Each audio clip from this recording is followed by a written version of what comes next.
আসসালামাইকুম। আমরা এখন এই থানায় আইছি। এই থানায় আমরা কেস করলাম 250টি কেস। এই থানার ওসি তেমন একটা কথা বললেন না, তারা তাদের পাওয়ার খাটাচ্ছেন।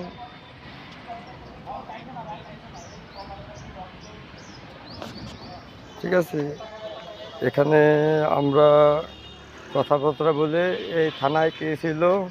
হ্যাঁ, তারা যদি পরবর্তীতে অস্বীকার করে এটা তাদের ব্যক্তিগত বিষয়।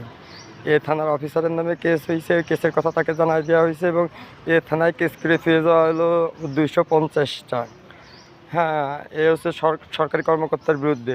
সব হচ্ছে পুলিশ, ওসি, ডিসি, জজ কোর্টের জজ, ঠিক আছে, তারপরে এসআই, তারপরে মনে করেন কি সাংবাদিক, তারপরে আর্মি অফিসার, সব মিলেই এই থানায় আমরা কেস করলাম। কেস করার পরে ওই যে ওনারা এখন ওইখানে অফিসাররা একটা চোর ধরিছে, সে চোরে মাগুরা কোর্টে পাঠাচ্ছে। এখানে